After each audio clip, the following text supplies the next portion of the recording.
Most people kill their vegetable garden before they ever plant a seed. Not because they chose the wrong fertilizer, not because they missed a watering day, because they believed a lie the entire gardening industry profits from. The idea that vegetables need perfect conditions to grow. They don't. And I realized that at the kitchen table at about 6 in the morning before anyone else was up, just staring at a seed catalog and then looking out at my own backyard, which is basically gray compacted clay. It clicked. The gardening industry is a biological heist. They sell you seeds that require premium soil, then they sell you the soil, then they sell you the fertilizer to keep the soil alive. It's a loop, and we're the ones paying for it. I put the catalog down. I realized I don't want a garden that needs me. I want a garden that can survive me. Some of the most productive food plants on Earth were developed specifically because the people growing them did not have perfect conditions.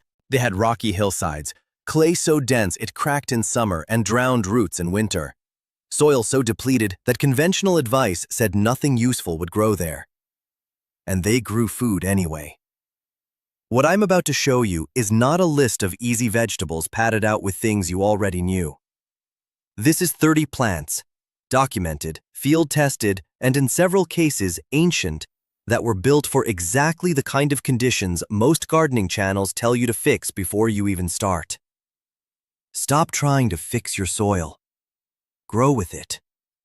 That is the first thing most gardening content will never say, because the moment you hear it, you stop buying the things they're selling. Every square foot of productive garden is one less square foot of dependence on a supply chain that has already proven it will fail you. If you've spent more on bags of fertilizer this year than you've saved on groceries, this is not a willpower problem. It's a mechanism problem. And that is what we are actually going to talk about. The clay crushers. The soil beneath your feet right now, even if it feels like dead dust, is a war zone. Billions of organisms are competing for dominance. If you don't understand which plants win that war, you're losing it before you even plant a seed. If your soil is so heavy you could make pottery with it, you don't need a tiller. You need biology. 1. Daikon radish. Gardeners call these tillage radishes for a reason.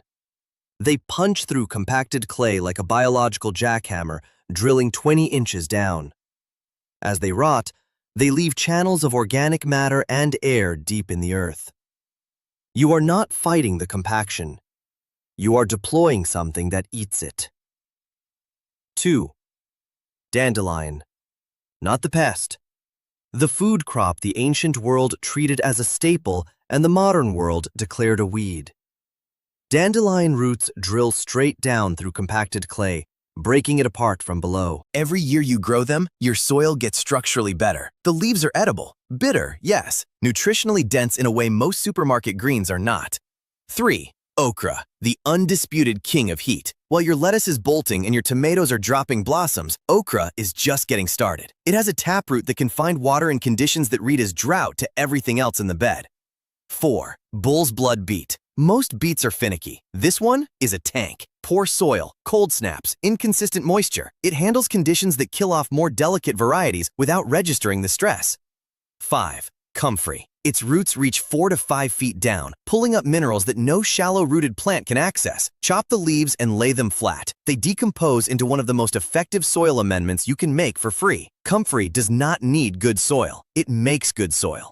Before I go further, let me explain something. There is a concept called the rhizosphere. It is the zone of soil immediately surrounding plant roots where the most intense microbial activity on Earth occurs. Plants are not just sitting there. They are actively recruiting specialized bacteria and fungi by releasing chemical signals through their roots. Modern analogy? A plant broadcasting a hiring signal underground and the soil ecosystem responding by sending specialized workers. When you use synthetic fertilizers, you kill the hiring mechanism. The plant gets lazy. The moment the fertilizer stops, the plant dies because it forgot how to talk to the soil. The reason this matters here is that the plants on this list never forgot. They kept recruiting. That is the actual mechanism behind what the industry calls neglect-tolerant crops, the sand survivors. Are you growing in ground beds or raised beds right now? Drop it below, one word. If your soil drains so fast the water disappears before the roots can use it, you do not have a problem to fix. You have a growing condition to exploit.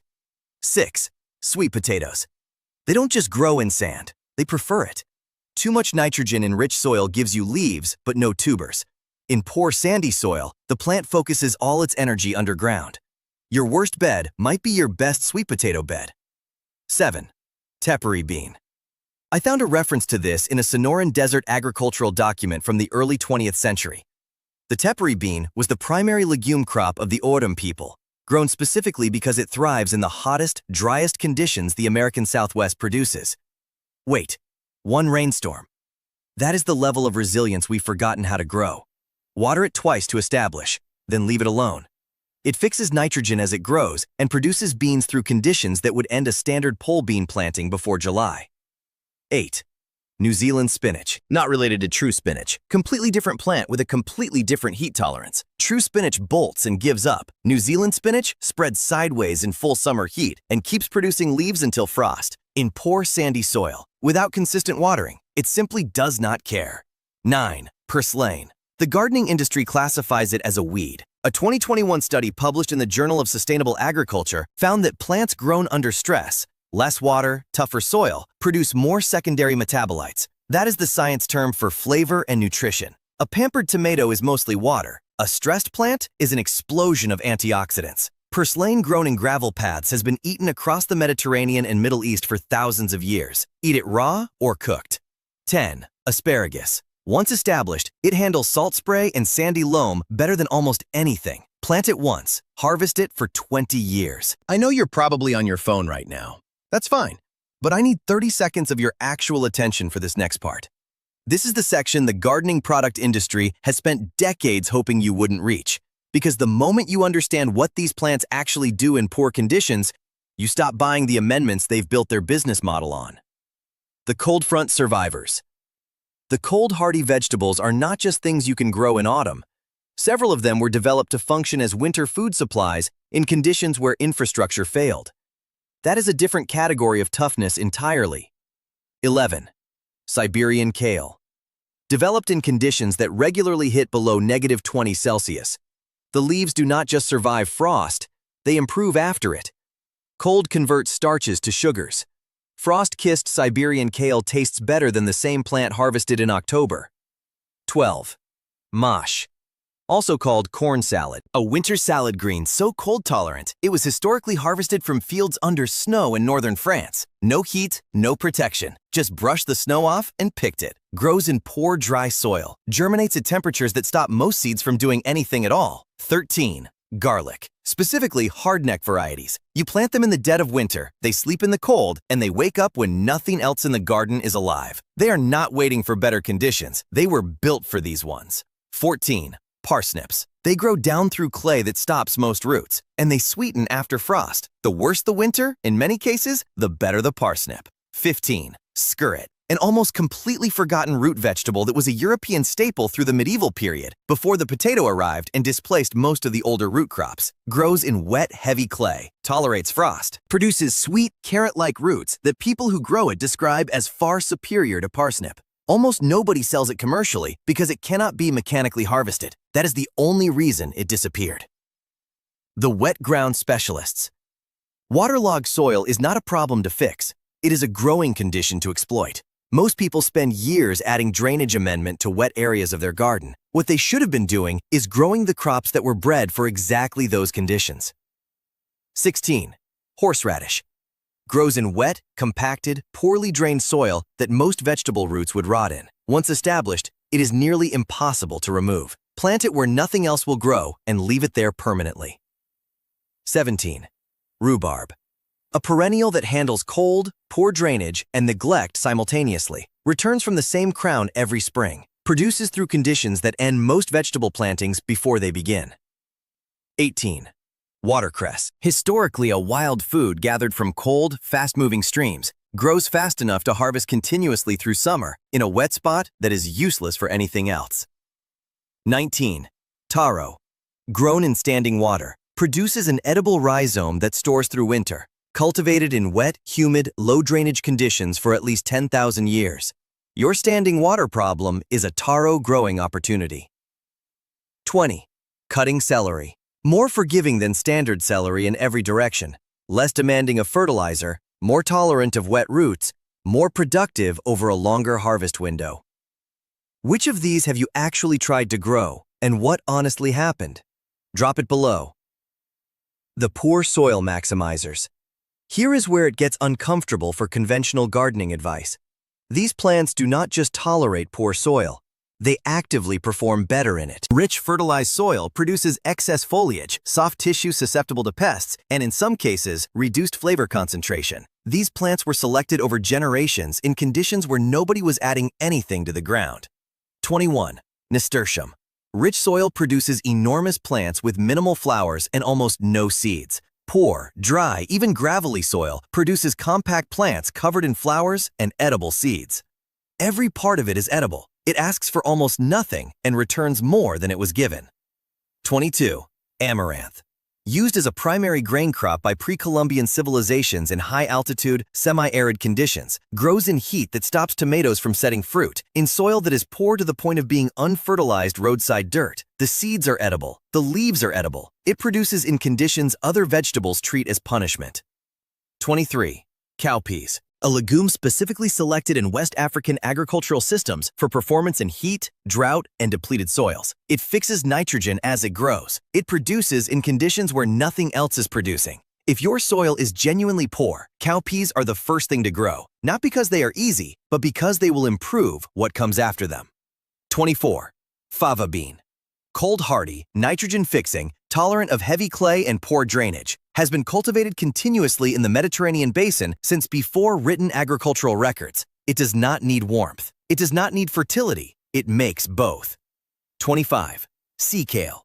Grows wild in pure shingle, beach gravel with almost no organic matter. Perennial. Returns from the same crown every spring. Does not need good soil. Will die in waterlogged, overly rich conditions. Grows in the sand and gravel that conventional gardening has written off entirely. I can already see the comments someone is typing right now.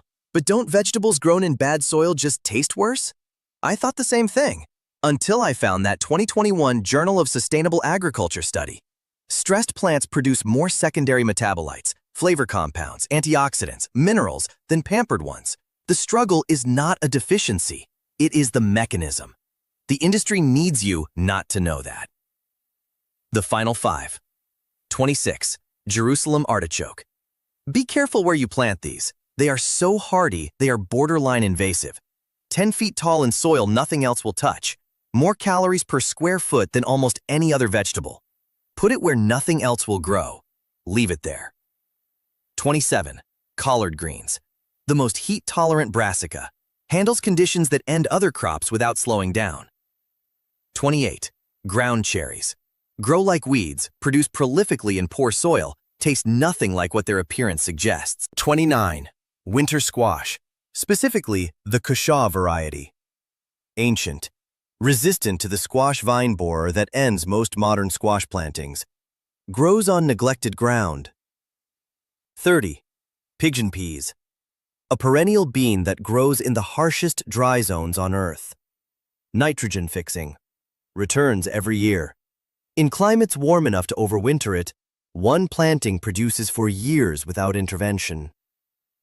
I almost wish I hadn't found the research on modern hybrid nutrient density. Because once you see how empty a supermarket carrot is compared to a wild type grown in poor soil, you can't go back to the version where buying certified organic from a store felt like enough. You're stuck with this now, just like I am. The gardeners who actually achieve food sovereignty are not the ones who try harder. They are the ones who finally understand the method. Take 5 daikon radish seeds and tuck them into the hardest, worst patch of dirt in your yard this week. Don't amend it. Don't fertilize it. Just watch what happens in 21 days. The land isn't broken. It's just waiting for the right survivors. If you want to understand your land well enough that you stop depending on anything you can't grow yourself, subscribe. We go this deep every single week. Save this video. The next time someone tells you a growing area is unusable, come back to it. Share it with whoever in your life has been told their conditions aren't good enough to grow food, because that is almost never true. Everything we covered today works for resilience, But there is one traditional soil preparation technique used in pre-colonial West Africa that researchers are now studying specifically for its effect on microbial diversity in extreme drought conditions. That is why the resilience stays permanent. That video is already in progress. Which of these 30 are you already growing? If you're doing more than 5, you are ahead of 90% of home gardeners. Count them up and post your number below. And if you've had a total crop failure that turned into the best thing that ever happened to your garden, drop the full story. I read every single one.